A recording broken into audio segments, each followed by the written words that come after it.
to all panelists and attendees. So thank you again, everyone, for being here. And Holly, take it away. Holly, you are muted. There we go. Too much going on. Hi, everyone. My name is Holly Chung Bachman, and I'm the co-chair of Alexis, and thank you so much, Alexis, and very honored to be here as well. And I graduated in 2003, CLA, whoop, whoop. And my degree is in sociology and social psychology. I actually am located right now in Los Angeles area, Pasadena.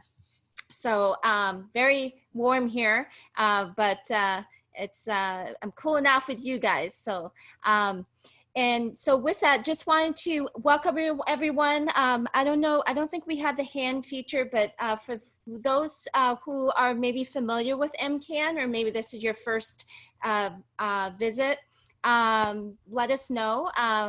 The Multicultural Alumni Network started going on, it's actually going on 3 years this fall.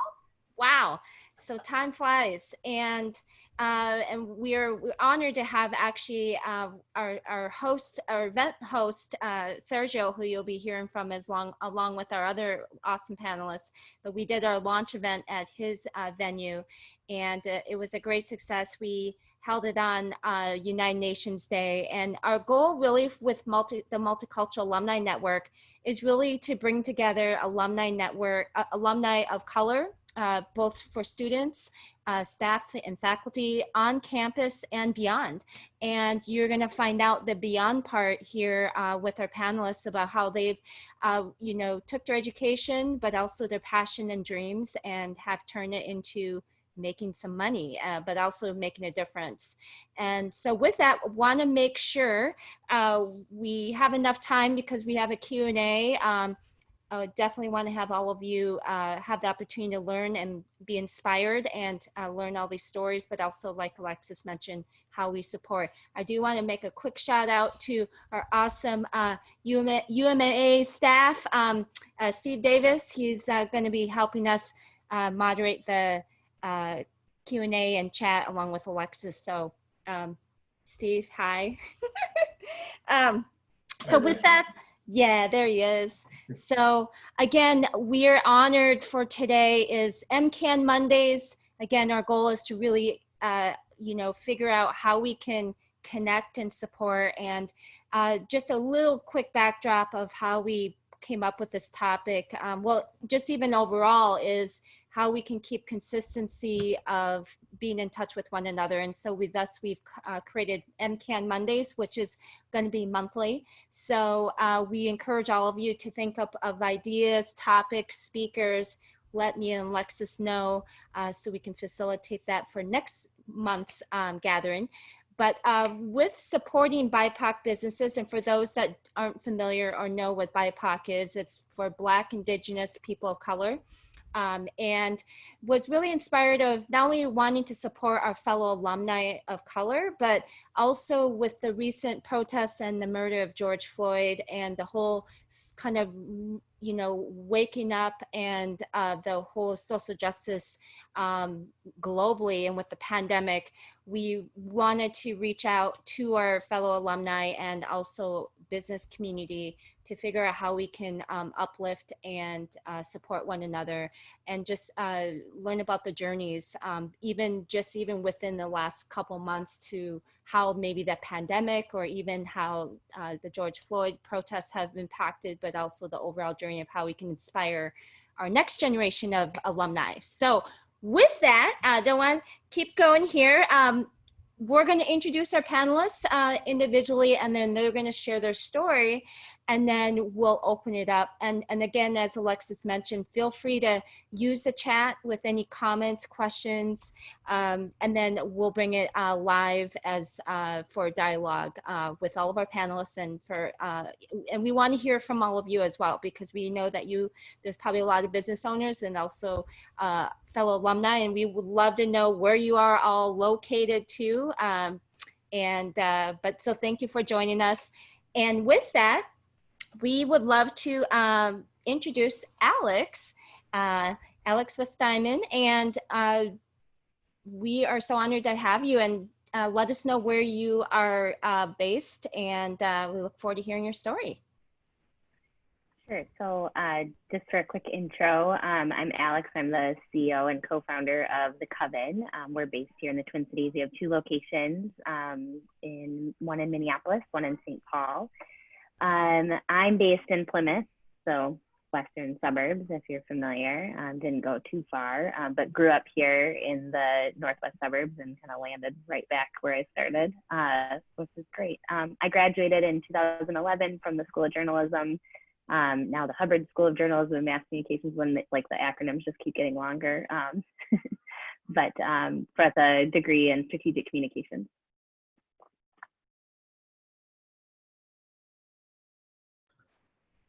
Was I supposed to say more than that? Nope, I think Holly just is still muted. Thank you, Alex. It's a pleasure having you. Let's pass this off to Johnathan. Would you mind introducing yourself, your pronouns, as well as where you're based in your business? All right, so my name is Johnathan Johnson. I am a 2009 graduate of the College of Education and Human Development, major in sport management. Pronouns, I've actually never done this, he, his. I am currently located, I live in St. Paul. I'm the owner of the Homegrown company. And so I do a lot of work in uptown Minneapolis, which I'll share more about later. So I'm excited to be here with you guys. Thank you for joining us this evening, and I look forward to sharing more about my story. Awesome. Thank you, Johnathan. Can we pass this off to Sergio? Hi, everybody. My name is Sergio Manancero. My pronouns are also he, his. I graduated in the winter of 2017 from the CLA at the University of Minnesota, a degree in sociology. And I, while I was in school, founded Doña Cervecería, which is a tap room over in North Minneapolis, which we'll get more into the details as we go on. But happy to be here. Thank you. Thanks, Sergio. And last but not least, Jessica.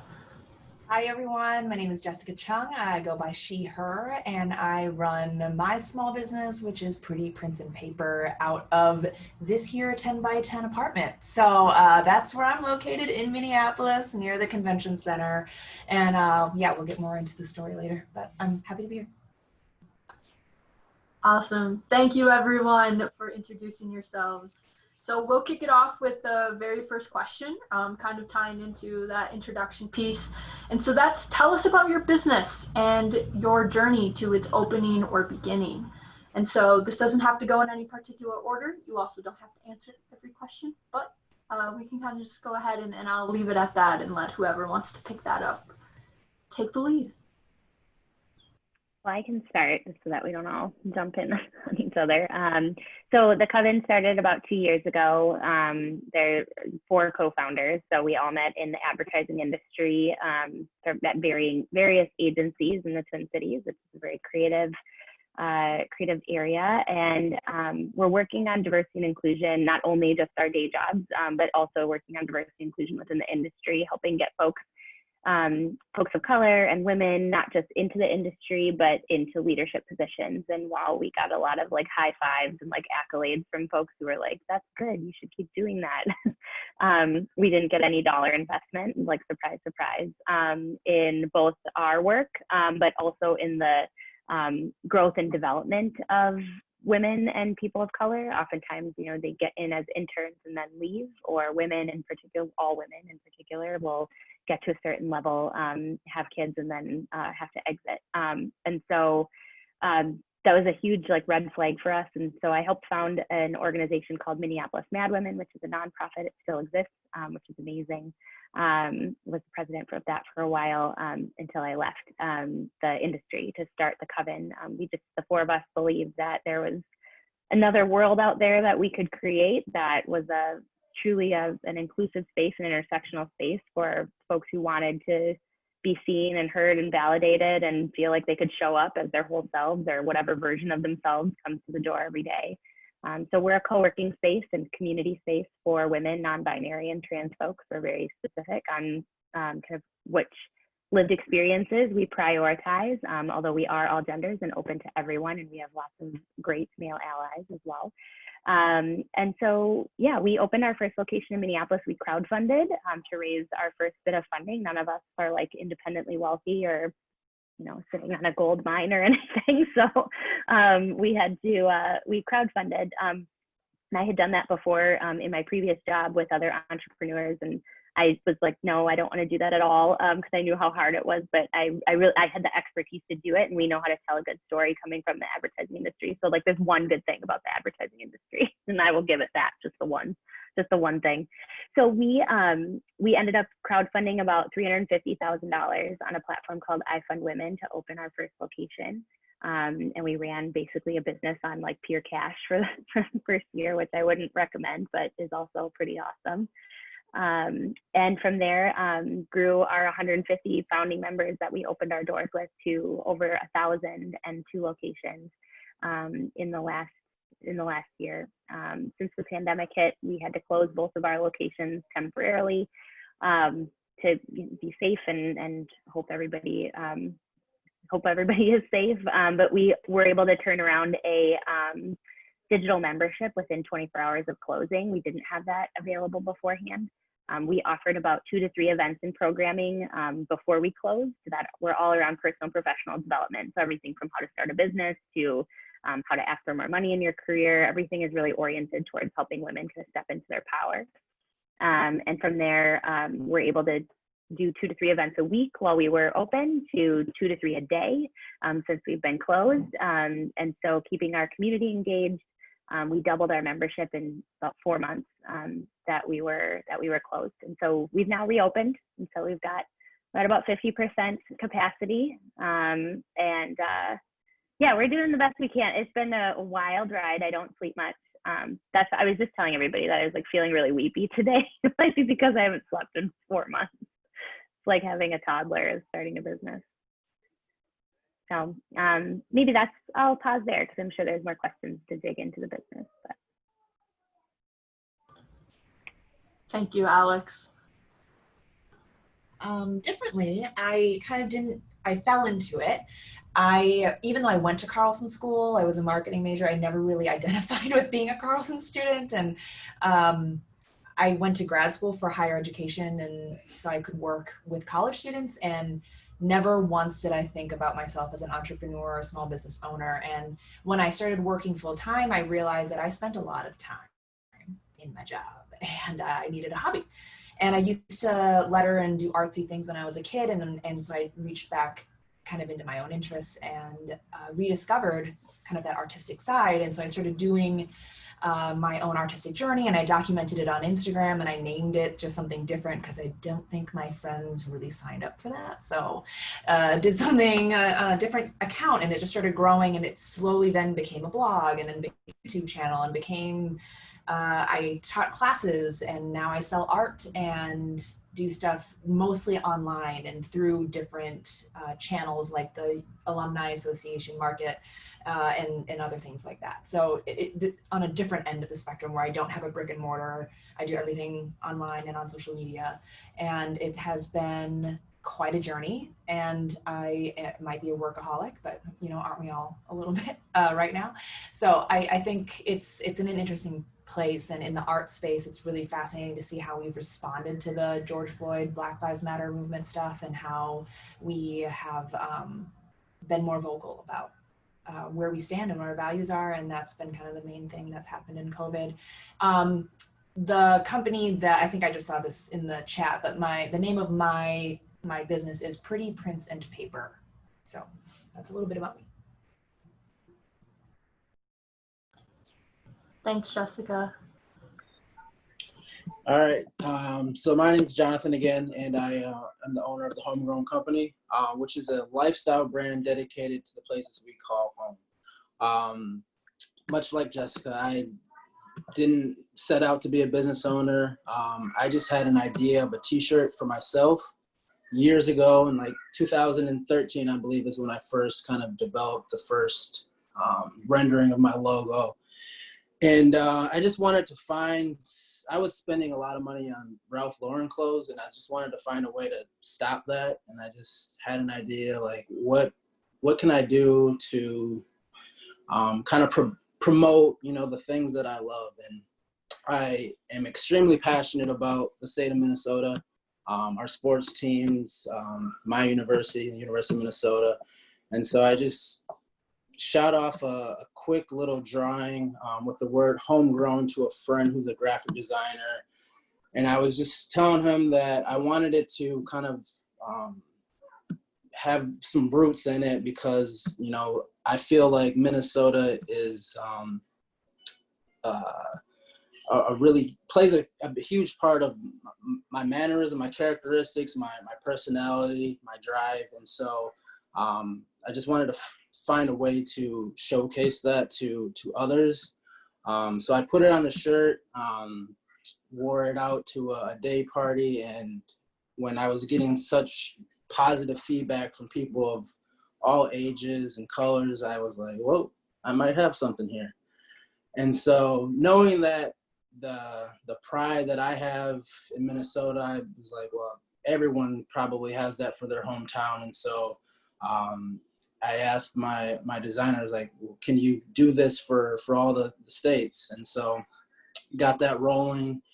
And I just offering all the states at once and trying to allow customers to, you know, customize the colors was just too much for me to kind of unveil at once. And so kind of was stagnant for a year or two, just trying to figure out, how do I really want to, you know, do this? And so I've really taken the last 2 years to cross the T's, dot the I's, and really work hard at making it, growing it to a full-time business that I can rely on.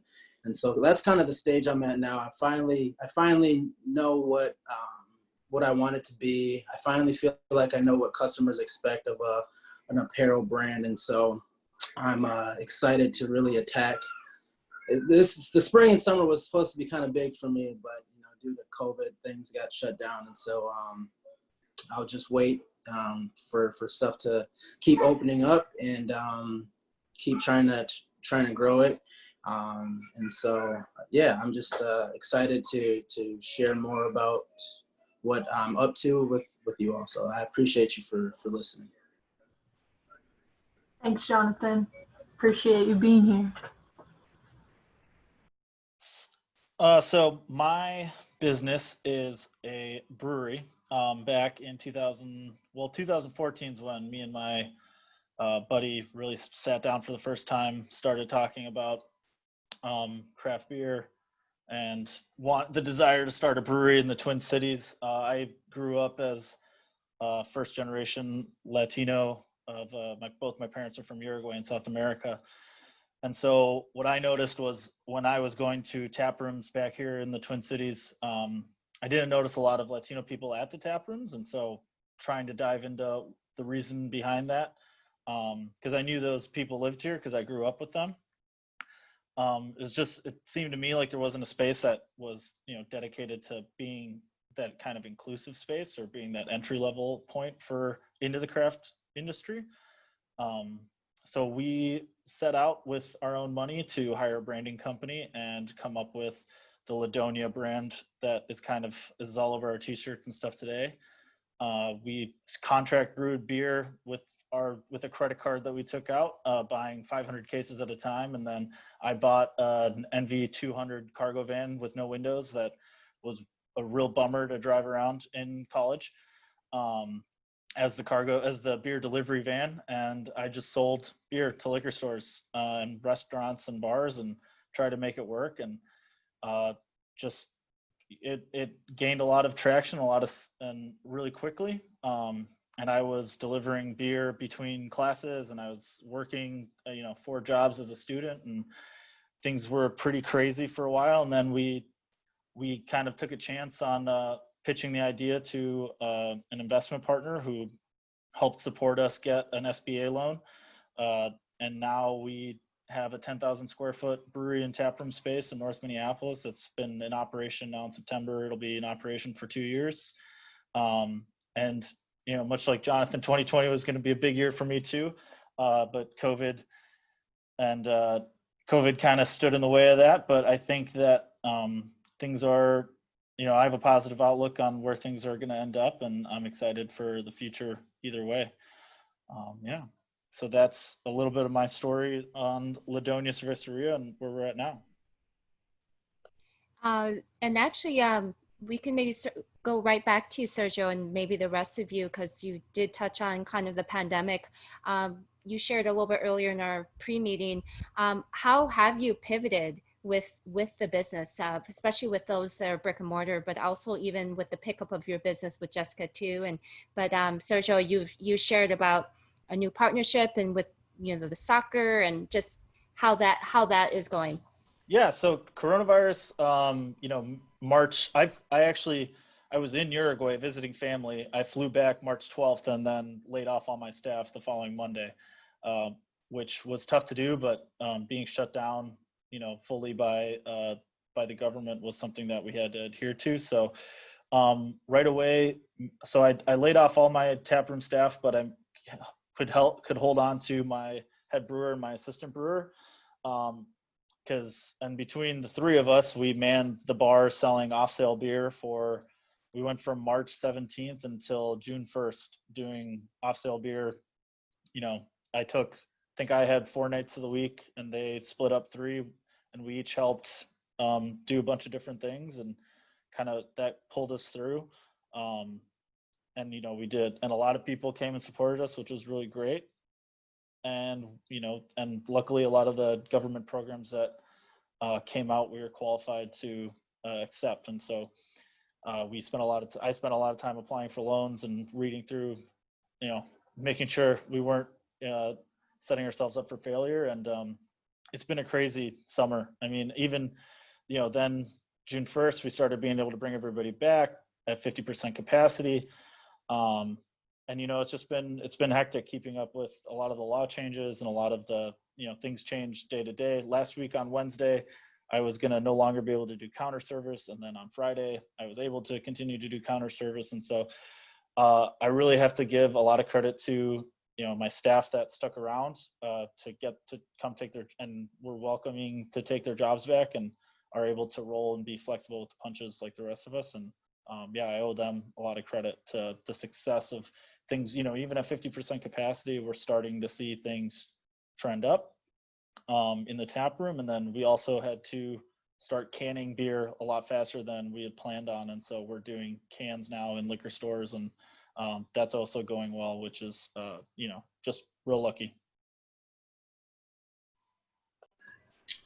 I can go. Yeah. Fortunately, I don't have my own brick and mortar space, so I didn't have to worry about that. And the pandemic kind of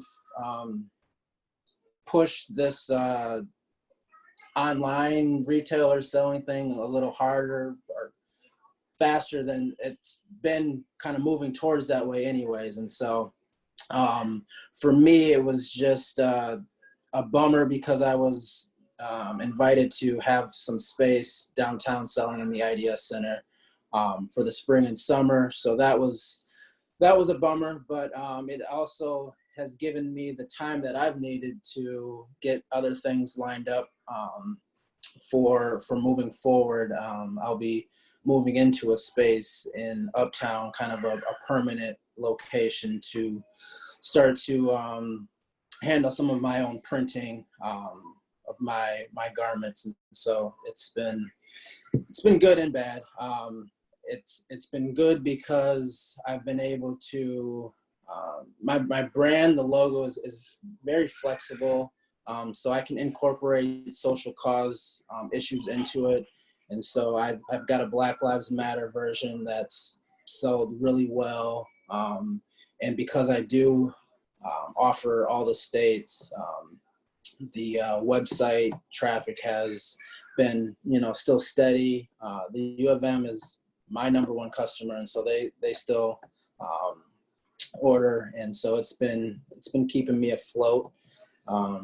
It's given me the time to watch my son. I watch him full time, so I feel for all the teachers out there. I don't know how they do it. It's been a struggle entertaining a toddler for 8 hours a day, but yeah. So just ready to move forward and keep going, keep growing, and so yeah. I was just going to quick ask, I know we're going to go into brick and mortar, but just Johnathan, just think about when you get in Q&A, kind of if you have plans to go brick and mortar and that future, but we'll circle back to you. Thank you. Alex? Yes. Yeah, I was just going to share, I mean, that's amazing that, we've all been able to kind of pivot in some way. I think, we were supposed to be opening our third location in Nashville this year. And I'm so glad we didn't because we would be so screwed right now. And we opened a third location. Like, honestly, I'm like, can I please offload one of these heavy spaces? But part of our business was always going to be rooted in like deep community roots and deep community connection, and being able to build really strong relationships locally while also having national scale through an eventual virtual membership. And so this kind of just like made us go, well, we've never had the bandwidth to do virtual right, and now that's all we have the bandwidth for because we can't open our spaces right now. So that pivot was really natural and was just like a gut reaction to like, let's try it.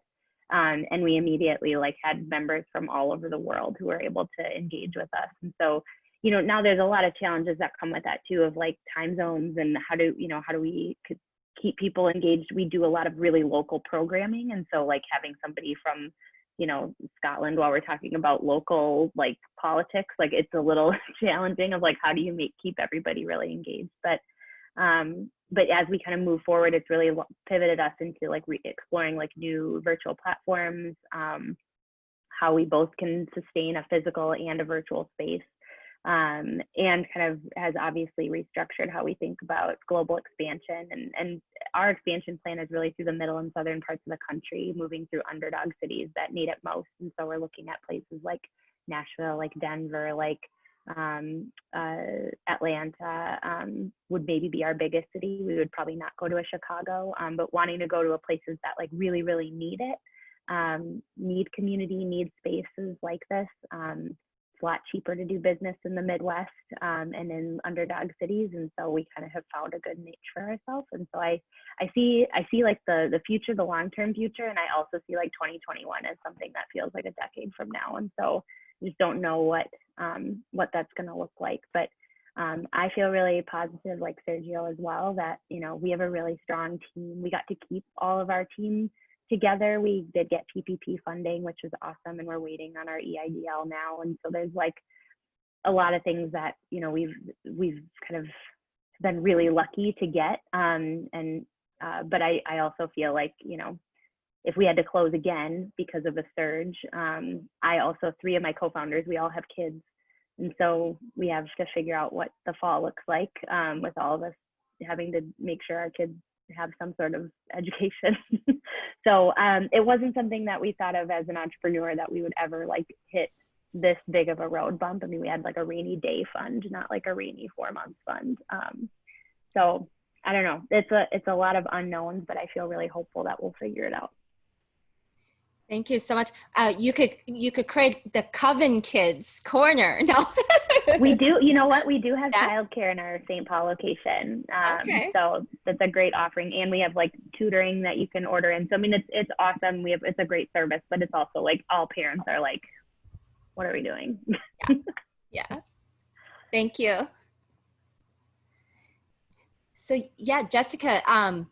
With the online business, I mean, as you kind of have heard with the rest of the stories, I mean, that has been the future anyway, but just how has that been for you, and how you've had to pivot though too? A lot of the communities that I'm involved with are online already, and I actually wasn't sure how this was going to go because so many people are having a hard time right now. And so money is tight for a lot of families. And so what are they going to do? Buy art? And shockingly, they are. So that has been a surprise to me that I've actually sold the most art that I have ever. I expanded into other mediums and stuff like that. And maybe people are looking for Zoom backgrounds. I don't know. When they're doing all their meetings, they want something pretty in the back. But what I have found in the first at COVID and then Black Lives Matter, there have been a lot more calls for community.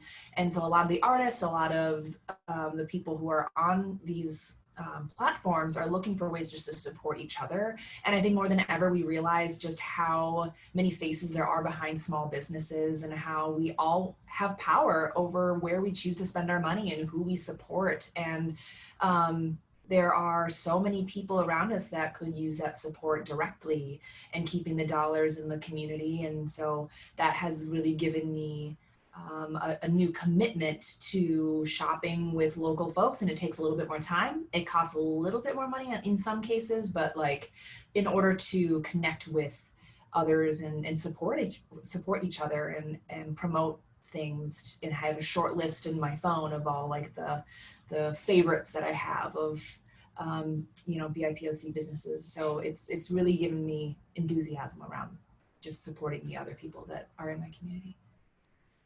That's awesome. We're gonna, in a few minutes, we want to open this up for the rest of the Q&A, but just on a couple of other points that would love to kind of wrap up kind of your storytelling is what would be your ideal, what would help you get to your next level or next phase of the business? I know you guys have kind of touched on a little bit of the kind of the vision future, but just kind of what most of you have said is, how can the greater community or even your fellow alumni support you? And also I think a touch on of health and wellness, of how are you taking care of yourselves as well during these crazy times? So.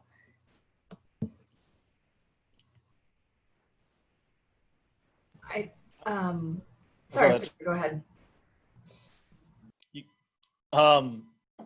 So in terms of taking care of myself, health and wellness, I'm not doing a very good job. I just want to put that out there. But I also think it's important not to be super hard on yourself, because and for everybody, not to be hard on themselves. It's a stressful time. If feel like you're in a funk and you just can't get out of it, and those things are okay. Because events, just as long as they don't spiral from there and go on forever. So just take it easy on yourself and don't stress out too much about whether or not you're taking the best care of yourself right now that you can be, because you can change those things. I think that the most important thing that could happen for my business is that, that coronavirus cases fall off and go to zero, and that will allow my business to continue to operate and eventually get to full capacity. And so I think that that's something that, we take very seriously and try to, in the brewing industry, on our Facebook pages and stuff, everybody else is being very serious about convincing the general public, convincing everybody to take care of themselves and wear masks in public and do all those things that people are telling us to do. But I think, in terms of supporting at least Doña specifically, just showing up to the tap, if you can't show up to the tap room, you can order food on Uber Eats from us, or you can, you can do a curbside pickup of beer, or you can call your liquor store and ask them to carry us and have them get in contact with us. There's, or you can just follow us on Instagram and Facebook and like our stuff to give us the confidence to keep going, right? Those things are super easy. You can do them from home if you don't feel like you can, come out of your house. And I think that that's important for all, as as soon as the businesses popped up in the windows of knowing who these people were, I just instantly went and liked their Instagram pages, and that's something that's super easy to do, and it doesn't cost you any money, and just right off the bat. So, but yeah, I can kick it back to you, Jessica.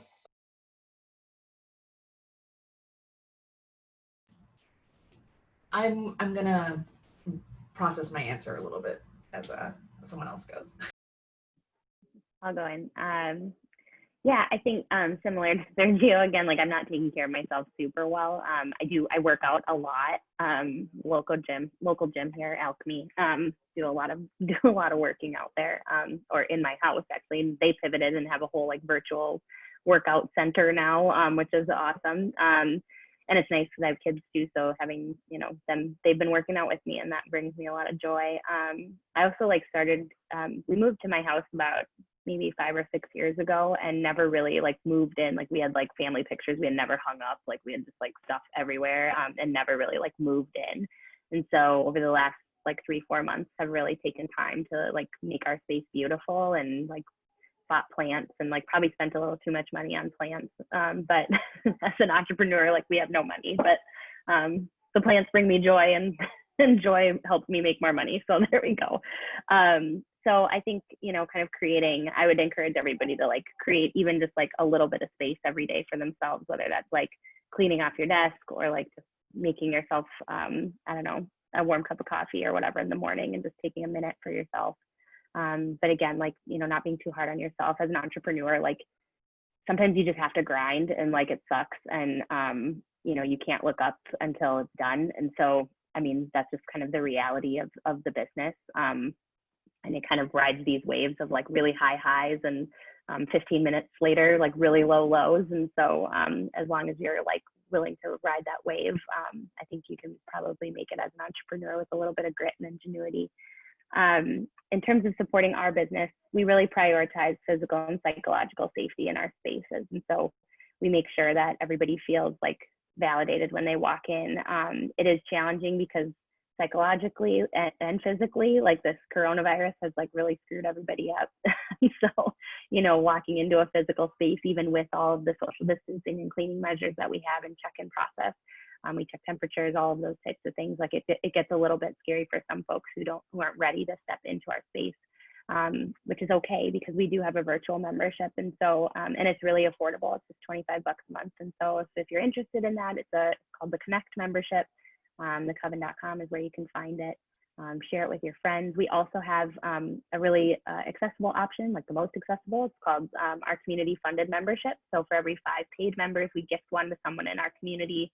We prioritize folks from the most underestimated communities. So a lot of folks on here. And so we just opened up our applications actually today. So they're open up on our website if it's not affordable for you, or if there are other people in your network who deserve kind of to step into a space that was made just for them. So. We need to have you come to LA, Alex. I know. Well, I don't know, maybe like Oakland. That would be. Yeah. I think what's tough, so for context, I do this on the side. So I work full-time actually for the University of Minnesota. And so when things got turned kind of upside down, my day job just became nuts. And it kind of still is nuts as we figure out what the hell we're doing for the fall. So parents and teachers alike, we're just all in the trenches together. But I think when it comes to like taking care of myself, I did not fully understand the impact and the toll psychologically and mentally that the pandemic and all these shifts were having on my body and on just my energy. And I was fighting with myself thinking, why aren't you as productive as you normally were?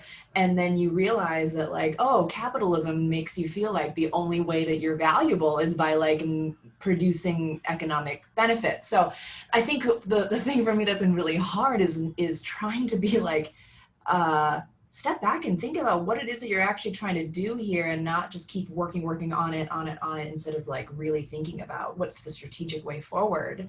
And this is different because, again, I do this on the side. I don't have to like pay these rents on these spaces. So that is very different.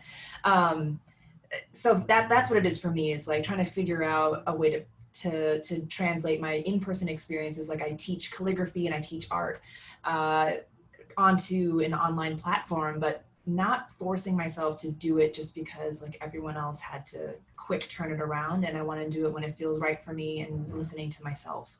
and not getting swept up in comparing myself to all of the other businesses out there, and remain grounded in the things I know I have to offer. So that's really hard. If you are thinking about starting a business or anything like that, that's, I think, one of the hardest parts.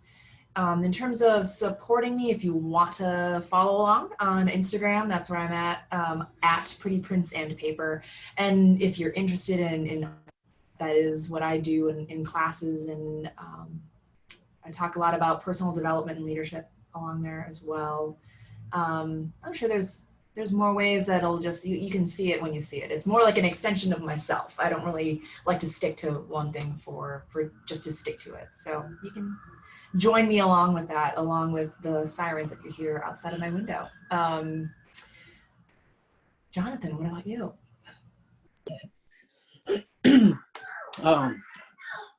Not to brag, but I'm killing this health and wellness thing right now. I'm on my bike quite a bit, and I got the bike carrier for my 2-year-old in the back. And so let me tell you, pregnancy, sympathy weight for dads is real. I put on probably like 15 pounds, and I got it all off. I got rid of it, and I'm keeping it off through bike rides and jogs. And so COVID's been good for that. I'll be completely transparent. I'm at the gun range about once a week, so that helps with the stress as well. And I mean, if you're going to be a gun owner, you want to do it safely, and you have to practice. And so that's been fun. Golf as well has been a new hobby of mine. So all that's going pretty good. As far as support, oh man, I today finally set my pride aside and started a GoFundMe campaign for the business. I believe in my business so much in the product that I wanted to carry the burden of loans or whatever traditional routes I needed to take, but I can't do it without friends and family and my community.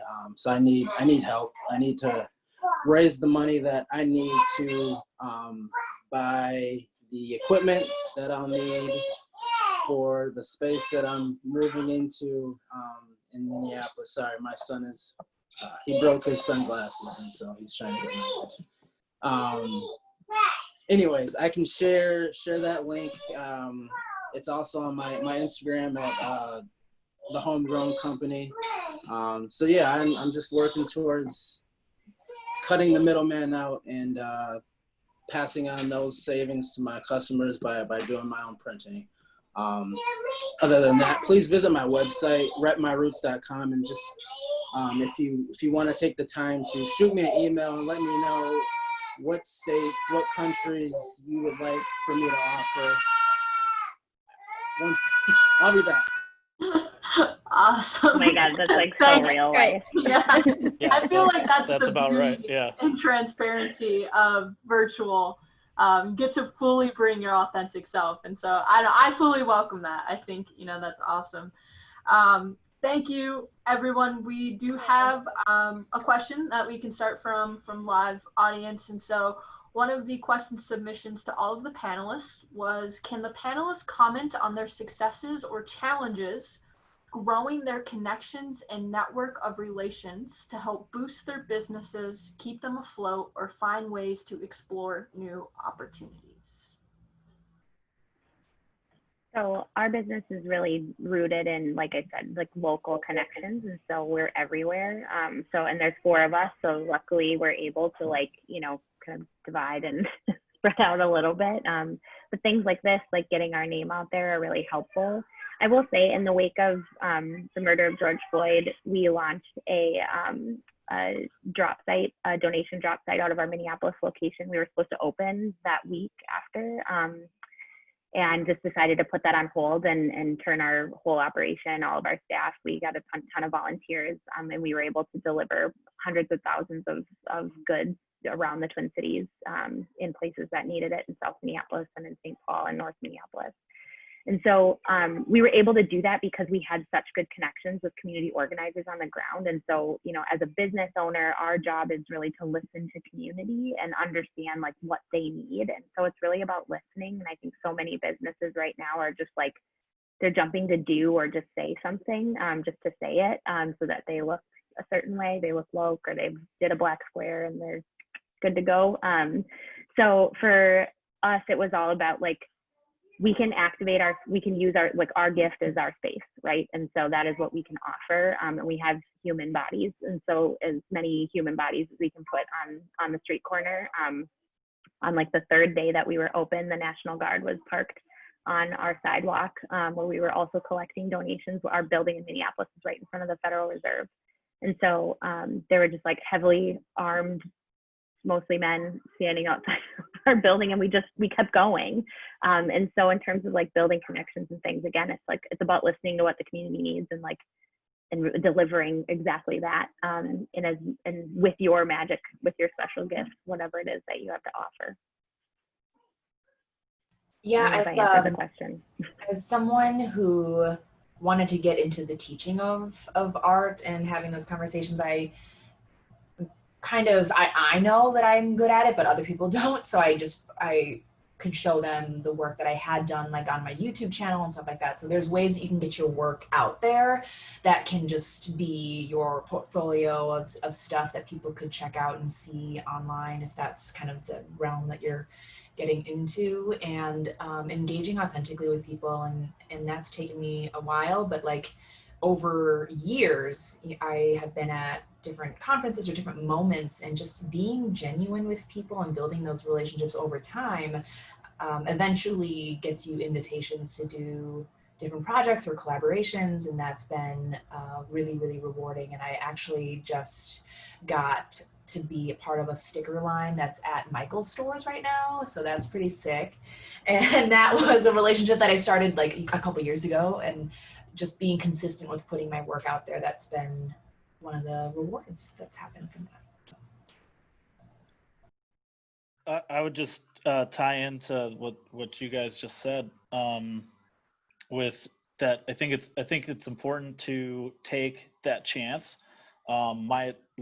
In terms of trying to build a relationship or build like, you never really know if somebody is like looking for what you're looking for. So like one thing, like I met my head brewer by DMing him on Instagram, and our investment partner, we met because we walked up to somebody in a public forum and pitched them this idea for a brewery. And so like good things happen sometimes when you take chances. And so, just like Jessica said, like being genuine all the time, looking to create relationships and be real with people.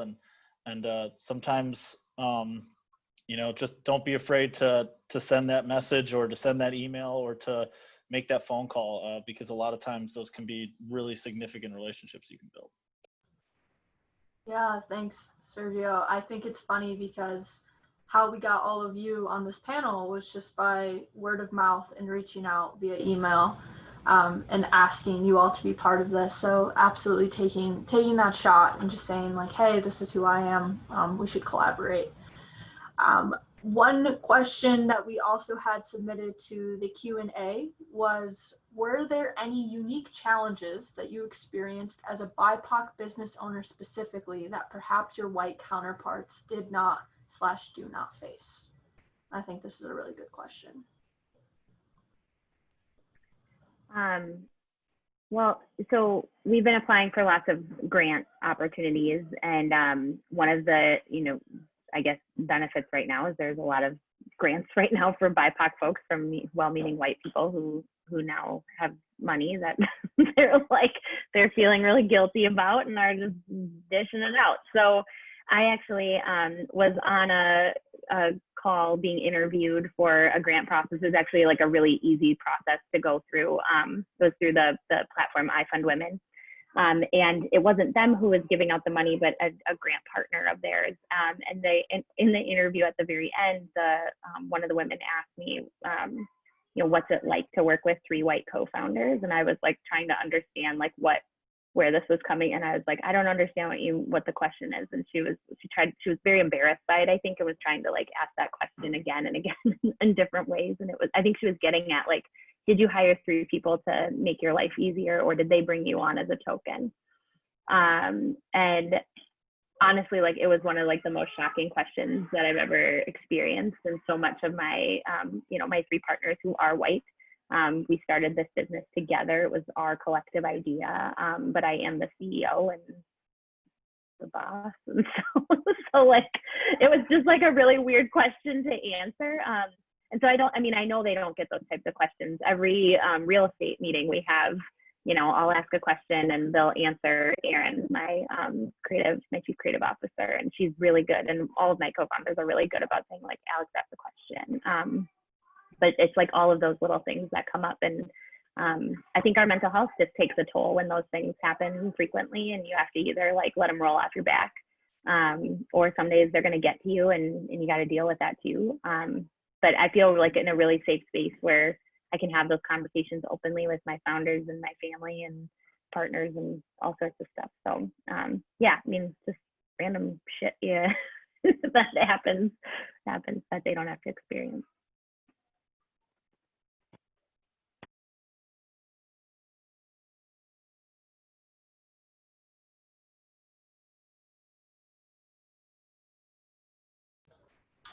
Yeah. Is there anyone else who wanted to answer that question before we move on to the last one? No. Okay. Thank you, Alex. I appreciate that. Very real response at the same time, of having white counterparts that are also there to navigate those challenging moments with you and support you in being the boss. And that's a beautiful thing to see always. For our last question to close out, Mark asked in the chat, was there a mentor/university program or community-based business support group that was critical to your start and continued success?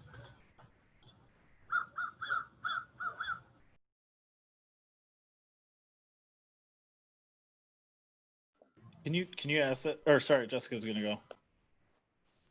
I think the question's asking, like, is there a group that you can kind of turn to find support in being a small business owner? And I've been part of like a couple of spaces, but they tend to be very, especially in my niche, which is a little bit more like social media focused too. Like there seems to be, the vibe feels very middle-aged white women.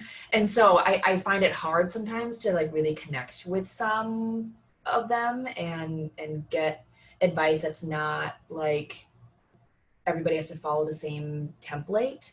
So that's been really challenging, which is why I really appreciate spaces like the Coven, because people are willing to like just be real with you. And so it's really just individuals that I have found that I vibe with than any group that's in the Minneapolis area. And I found a lot of really strong connections in just those relationships that I can kind of sense. As Steve mentioned, MCAN, of course, and perhaps this could be a start of maybe a spinoff for entrepreneurs, that we could do like a subgroup or a sub gathering to keep these dialogues going, because that is one of the sole purposes of MCAN, but also further supporting businesses. So think about that, and we can maybe reconvene at another time.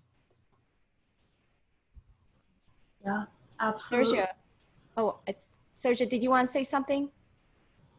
I have the benefit of, so I was a Marine for 4 years before I went to the U. So I'm in one networking group that's all veteran business owners, and that's been super helpful, even though we all have different businesses. But I think that if you're trying to start your own business, or you're an entrepreneur, or you have that, or anybody that's out there, it's really good to have those people in your life that kind of understand the same problems as you, that whether it's running, having to produce a bunch of different stuff because you have a ton of orders coming in, or and you're doing it all on your own, or like having to meet the demands of having employees and managing that. Like, it's really key to have somebody in your network or somebody that you're friends with that you can relate that stuff to, because if not, you end up having to own a lot of that stuff on your own. So if there are people that are out there looking for that, you know, it'd be good to connect those people, and maybe it's through MCAN, or maybe it's through, you know, just shooting a couple emails to the people on this board, I'm sure, or on this panel. I'm sure anybody would be happy to connect, and at least over email, and figure out, you know, how best to share some of those problems that are really specific to being a business owner. Absolutely. And Johnathan actually put part of his answer in the chat, which was Neon and Meta. I don't know if you want to speak to those organizations and how they have assisted you. Sure. Yeah, so I'll speak to Neon first, because they're really geared towards helping individuals who are kind of in the stage that I'm in, just very small, very in the growing stage. And so they hook you up with a mentor that kind of helps you develop your business plan, seek out funding, just lines you up with any other resources that you're needing. So I know there's a young lady, or gentleman here on this call that is looking for trademark protection, so they can offer resources that help with that. And I got hooked up with Meta, who does what Neon does, just on a larger scale. They usually work with business who are operating with revenue of $1 million. I'm not there yet, but they just believe in my product and my business. And so if you are a client of theirs, you actually get to have legal representation from Frederickson and Byron. And Frederickson and Byron is in the middle of, close to the end of solidifying a new trademark for me. And so I should be hearing on that in the next couple of weeks. But yeah, Neon and Meta, I definitely do a Google search on them. If you are looking to kind of take your ideas that you've jotted down and start to put them to work. Awesome. Thank you, Johnathan. So we are 2 minutes over time, so we will be closing out. I do just want to say thank you to all of our panelists once again, and to all of our attendees. Just as a heads up, we will provide a recording of this webinar with links to also support these BIPOC alumni owned businesses, as well as others. The university has been creating a list of businesses that you can support, and so that will also be sent out after this. The last request that I do have from each of the panelists is just really quick, if you could include your contact information in the chat. There have been some folks asking the best way to reach you. I know that a little bit earlier might have included websites. Just reiterating that right now, for anyone who wants to support you or may have a question about your business specifically, the best way to go about contacting you. So once again, thank you, everyone. Be on the lookout for an email from Steve Davis, who will provide the links on how to support these awesome businesses along with others, and to share this recording with anyone else who may have not been able to be here with us today.